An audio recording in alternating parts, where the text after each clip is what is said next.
Alright, so in the last video we focused on some of the cheaper sort of 50, 100 bucks, maybe a little bit over items that are available for the bike. A lot of them are universal, some of them more specific. For this video, we are going to focus on some of the bigger ticket, more time consuming, I wouldn't necessarily say difficult to install, things that I've done to the bike and that are available.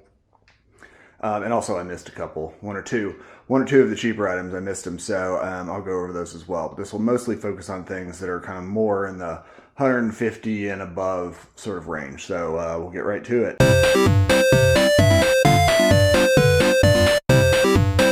And we'll start off with just kind of going over all the road styler stuff on here and move on from there. Anybody who's had one of these bikes for very long probably knows about road styler. They are, as far as I know, maybe between them and Wunderlich, but the only people making protective bars for the bike, so aside from BMW. And I want to say the Wunderlich ones are something like $600, $700, $800 or something. But I've got their engine bars on here. And these are sort of the mustache style. They have the ones that don't have the kink down, but I actually do like the kink down. So I've got those. I've got the Sissy bar and luggage racker also from Road Styler. Here's Senor Skellington. It's October, so he's perched up there. And recently, I didn't really want to do these bag bars. I'm not opposed to them. I just think it's kind of like an extra thing that's added on. And I really like the lines of the bike. I didn't even really want engine bars, but because the motor's kind of the centerpiece of this bike, so I feel like that obscures it a little bit and kind of changes the silhouette of it. But I got these on there because Sarah wanted her own cup holder. And it does make sense when it's hot and we're out. She doesn't have to tap me on the shoulder for me to hand my cup back to her. We've got twice as much water available to us as we're riding around. So it just made sense to go on ahead, get these.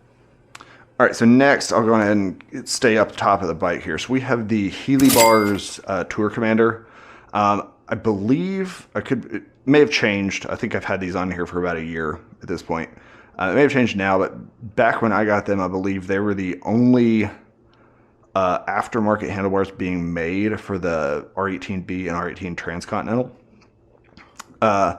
Luckily, they're pretty great. If you have the bike or if you don't even, the factory bars, I want to say are about 2.5 inches lower.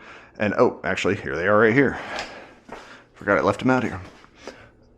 So, don't mind the spider webs. Ooh, see, very Halloween. I'm on brand here. So these are the factory bars, and it's probably going to be a little bit tricky to see, but you can see there's a lot more of an angled back pull on the bars themselves, like this way. So these are a lot straighter out the sides and about 2.5 inches higher. And after put these up. After doing some fairly big days and then doing an iron butt with the factory bars, I ran into the problem of the way that those bars come back and sort of push my arms outward, basically, pinches my shoulders together. And what happens is after many, many miles, I get sort of a pressure point between kind of on my lower neck and my upper back that's just like, kind of that pinpoint pain of that thing, kind of those muscles not being where they need to be. So at that point, after I had that happen a couple of times, I went ahead and pulled the trigger on the Healy Bars Tour Commander. And these are pretty adjustable. I've adjusted them 2 or 3 times at this point, pulling them. I had them all the way up, basically to where the instruments here were almost touching the fairing. And over time, I've slowly worked them back as I found it a little bit more comfortable. We may be there because I've had them in this configuration for quite a while. But they're great bars. As far as I can tell, they sort of fix the problems of the stock ones. They give you a little bit more space. You can tell the way that these bars are set up in the fairing, you don't really have a lot of bar hanging out to mount stuff on, and the way that the clutch and brake lines run down through here, you don't have a lot of areas to clamp, which for some people that might not be a problem, but I'm mounting cameras. I mount my heated gear controller up there when it's cold enough. I mount my little snack holder for when I'm on an iron butt up there. And so it gives me a little bit more real estate to do those things. And then also, these can either be blanked out or you can add from Healy bars little ram ball ends on the inside of the bars, which gives you 2 more options that aren't taking up bar real estate. So that's really cool. They're not cheap. I'll put it in the video, but they're not terribly cheap. But as far as I can tell, I mean, or as far as I know, they're the only bar option available for the bike aside from stock, and they have worked really well for me. So I definitely don't regret getting them. All right, so moving on from the handlebars, we've got this Utopia rider backrest. It's a pretty popular thing among touring stuff, but it's the large size back pad. You know, it folds forward. It's height adjustable back here, so you can kind of tune how far you want it to throw back. You know, I tend to kind of slump over, especially when I'm just like grinding out highway miles. It's also kind of nice when you're running through more technical stuff. It makes you feel like you're kind of more planted in your seat because you can't slide back nearly as much. Love that. It has a little detachable bag, which I don't think we've ever really used, but yeah, it's just a little storage bag. Next, I wanted to go over kind of electronics.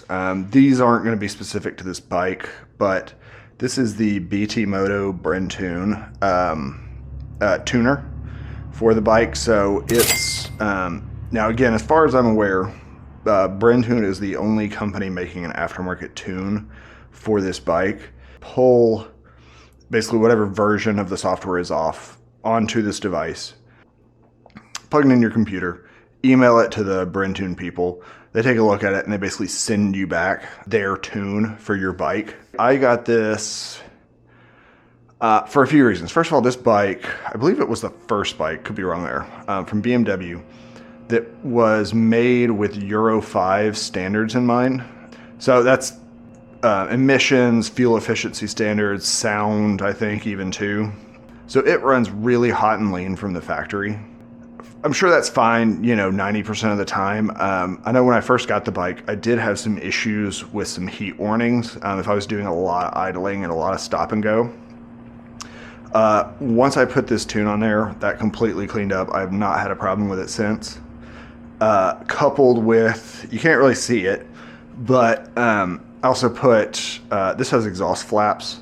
I personally think that keeps more heat in the bike. And so I put some servo buddies on there, which those flaps are basically made to fail open. So what it does is you basically plug that in, it tricks the valve into thinking that it's plugged in, but it just forces it open constantly. Along with another big deal, so it also opens up the sound in rock mode. It basically tightens up the throttle response, makes it virtually instant. And another big thing, the bike idles a little bit too low. That low idle, it's not very even, and if the bike hasn't been turned on in a while, or if it's cold, it'll kind of do the stutter, stutter, stop. This bumps up, you know, another 100, 150 RPM in the idle, which makes it basically fire every single time. Next, this isn't obviously bike specific. This is kind of a BMW thing, which I talked about in the brake video. A GS 911, so it's just sort of a code reader, maintenance tool, everything like that. What that does is, I mean, you plug it in, you can read codes, you can clear codes, you can do electronic, you know, basically computer required maintenance things. You can initiate processes and stuff like that. Change service intervals, reset your service warning, all that kind of jazz. But I've used that for a couple of bikes now, so I already had it. Next, we've got the exhaust. So this is Freedom Performance 4.5 inch slip-on exhaust. I got these partially because the factory pipes, which are sitting over there in the box for this exhaust, because of the Euro 5 thing, as I understand it, this was a problem I had on the R19 before this, they have started welding the baffles into the exhaust, which is to say you can't just unscrew some things on the end here, unscrew the tips, and pull the baffles out if you want more sound. And it is significantly louder, sounds better, I think. It's fine. Again, that's kind of a preference thing. I think you could definitely get away with, you don't need an exhaust or need slip-ons, but I like them. I like the 4.5 inch. They look pretty cool. And then I believe the second to last item, which you would have seen in my air filter swap clean video, but you can't see here because I'm not taking it apart. I do have the DNA stage 2 air filter in there, which is really just taking out kind of the plastic air breather tunnel things, taking out the air, the factory paper filter, and then putting in a reusable, you know, sort of clean it, oil it every 10 or 15,000 miles, I believe. Filter in there, and then replacing that sort of plastic apparatus with just a metal plate that screws into the same holes to hold the filter down. Nothing crazy. I want to say it's like, you know, 100, 120 bucks, something like that. Next, and I believe the final real upgrade, specific to the bike, would be the Clearwater Darlas, which I did, you know, an install and video on these. I have fairly bad night vision, I guess. It's kind of those things where I don't know what other people see, but I have a slight astigmatism. Doing overnight stuff, I don't ride overnight much, but when I do, it's kind of a big deal. And so I got these. Now Clearwater obviously makes, these are Darlas, way bigger, way higher lumen lights. Getting these, I want to say the max, when they're at 100%, they're something like 2,200 lumens a piece. And I've used them, I've had them on there, again, probably almost a year, would be my guess. They're more than enough light. I mean, going highway speed in the pitch black middle of nowhere, they light up. I've got them angled slightly out. I mean, they will light up, you know, 3 lanes of an interstate, no problem, for yards and yards in front of you. And when you're in an enclosed space, it's like you could probably see the deer before it sees you. All right, and that ends the sort of more expensive, more extensive upgrades that I've done to this R18B. If you guys have any questions, please let me know. I believe, everything myself. That's the end of this series. That's what I've done to the bike so far. There may be some other things I do to it eventually, but for now I'm pretty happy. It's pretty dialed in for what I like. So thanks for watching. Again, if you have questions, let me know. Otherwise, y'all stay safe out there. Later.